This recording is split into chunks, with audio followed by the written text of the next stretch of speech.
Hey everyone, what's going on? Welcome back to the channel and welcome back to yet another day of the horror movie scratch offs. Now, of course, today we're talking about a film from 2002, and it's a film that this is only the second time that I've seen it, and I'll get a little bit more into it once we start talking about the film. But that film is 28 Days Later, starring one Cillian Murphy and directed by Danny Boyle. Now, luckily, I did have it on DVD, so I was able to dive on it and watch it. This is only the second time that I've seen this film. I saw this film. I rented it when it originally hit DVD back in the day. I think I remember renting it from Blockbuster, if I'm not mistaken. And honestly, I was not the biggest. I didn't hate the film, but I wasn't the biggest fan of the film. I think primarily one of the things that really took me out of it was everybody kept talking about, oh, it's a zombie film. It's I don't consider even the card says it's a zombie film. I don't feel it's a zombie film. If they're not eating the people, I don't feel that it's a zombie film. It's a film about the people who are infected have like this rage virus. It's kind of like what World War Z is. World War Z is not really a zombie film. I love that film, absolutely love that film, but it's not really a zombie film. But again, that's just my opinion. I don't feel it is. I feel it's just like an infected film. That's exactly how I feel about it. But I just remember, seeing this just pop up all the time. This poster right here, and just see like Cillian Murphy walking through the streets of London. Now, basically, the film starts with this group of people who are kind of like going in trying to rescue these monkeys that are being experimented on. The scientist that's there tells them, don't free them. They are infected. They have a rage virus, but they don't listen. They go ahead and, unleash this virus upon London. And it just spreads very, very quickly. Fast forward after things have really just broken down, you see Cillian Murphy waking up in a hospital. He was a carrier. He got hit. He was, and he was in the hospital recovering after being, this automobile accident kind of, and he's recovering and he's been oblivious to all this that has gone on. He wakes up and you have one of the best opening. I mean, really, it's kind of like the opening of the film, opening scenes to a film with him just walking in the streets of London, and it is just empty. And he's just going from area to area to area, and it's just completely empty. And it's a it's phenomenally shot by Danny Boyle. It's amazingly shot, and Cillian Murphy does a really great job just playing the role of Jim, somebody who's kind of like you get to see like the puzzled look on his face, like what is going on and what has happened in this time that I have been knocked out in the hospital. Everything has just completely deteriorated, and eventually he does come across his first group of infected, and he's able to break free with the help of two other survivors, one being Selena, who then is with him basically through the duration of the film, them kind of making their way, finding two other survivors, a father and daughter, and the four of them trying to find basically what you see in any kind of like film that's kind of like this, trying to find a group of survivors. Of course, they hear a radio signal that tells them, hey, there's a quarantine area with other survivors. And of course, they make their way, or at least attempt to make their way there. And there are some really intense scenes in this film. There's a scene when they're in a tunnel and the car gets a flat tire. What's going to happen? Are they going to be able to get this tire fixed in time before infected show up? Because how the infected look with the reds, with their eyes being all like bloodshot red, and just being they're just filled again with this rage, and it's just I'm feeling intense just talking about it because I just seeing it the second time I enjoyed it a lot more. I think time has passed enough, many, many, many years since I saw this film. Like I said, 2002, and here it is, 2025. It's been well over 20 years now since I've seen this film.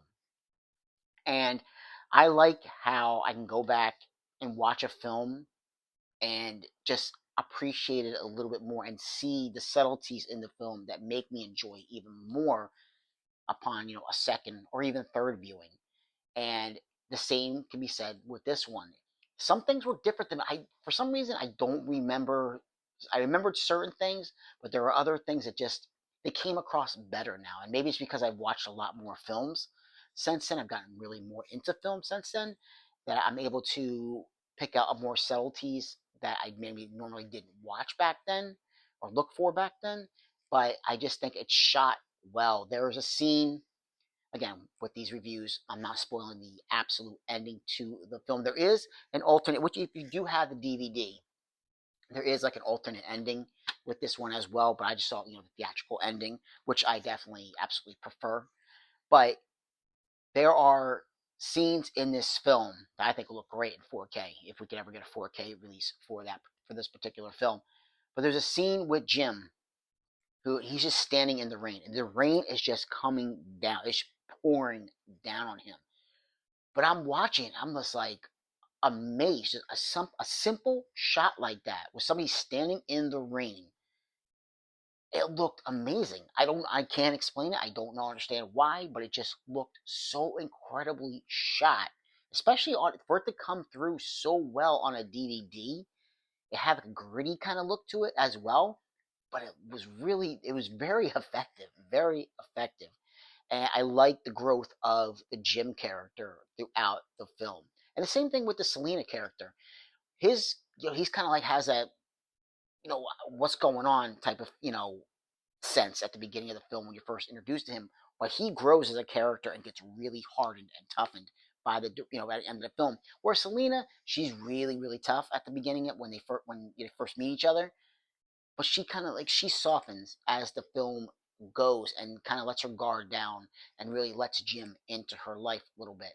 So I like how the characters kind of they changed up, through the duration of the film. It clocks in about almost 2 hours, but I never felt like it dragged.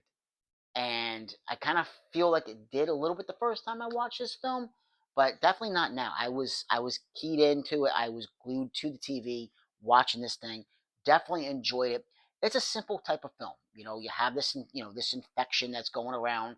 Don't want to say zombie virus, and it's basically, the survivors just trying to find their way and find other survivors and just trying to survive through all this that's going on. And I like the shots at the beginning. I love how it ends too. I think the ending is it's pretty effective for this film. It's simple, it's subtle, but it works. And I really like that. And like I said, I really enjoy how it just you get a complete 360 between both characters by the end of, towards the end of the film. And of course, in the group of survivors, they do find some survivors, and it's of course some military group. Things don't exactly go as planned when our group of Jim and Selena and whoever else joins them along the way. I'm not going to say, but once they find this group of these military men find them, things don't exactly go as planned. And yeah, I really enjoyed this one a lot more, guys. Definitely one that is worth checking out. I believe it is. I want to say it's on HBO Max. Might be on HBO. I'm not quite sure. That's why I was really happy that I did have, the DVD to go back and watch. So now I'm gonna go back and watch 28 Weeks Later because that one I haven't seen. I've only seen that one once as well. I remember Jeremy Renner being in that film. First time I saw Renner in a film. So I'm looking forward to checking that one out again. See if my opinion changed on that one because I don't remember ever really being the biggest fan of that one either. So we'll have to definitely see. But yeah, 28 Days Later, really, really good. And I think again, Cillian Murphy, he's great in this film, and becoming a fan of his over the years, I think that definitely helps my opinion on this film. So guys, let's go ahead and get to what our next film is for the docket on during our month of the horror movie scratch offs. Let's go ahead and shuffle up the deck of cards and see what we have. All right, let's go ahead with this one. This could be interesting because the one is pulled, it's another zombie film. It is from 1990. I have a feeling we might have just talked about this film on the channel. So this could be interesting, guys. But I'm going to tell you, if this is a recent one, if it's what I think it is, guys, we're going to go ahead. We're going to reshuffle the deck, and we're going to go because this was just a absolutely recent, like within the last 2 weeks review. So I'm going to go ahead and scratch off it. If it is that one, we're going to reshuffle the deck. but maybe I'll be wrong. Let's see. What is it? All right, guys. It is exactly what I thought it was going to be. From 1990, it is Tom Savini's Night of the Living Dead. So, yes, we're going to have to change things up a little bit right now. We're going to have to reshuffle because this one was just done like in the last 2 weeks. So, I'm not going to hit you guys with another review on Night of the Living Dead. So, unfortunately, change things up. Let's go ahead and reshuffle. Interesting, right? We're gonna double scratch off with this particular video. So let's reshuffle it again, and we are gonna go with, let's see, this one from 1968, psychological thriller, 137 minutes. There is the card, and let's see what we have.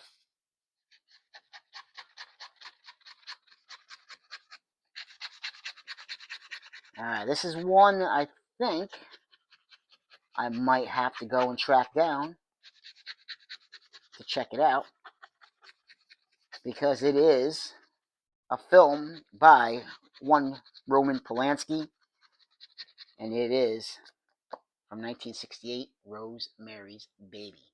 So that's the next one on the docket, guys. Go double scratch off here. And if you guys do want to see, you guys go back, because like the last 2 weeks I did talk about Tom Savini's Night of the Living Dead.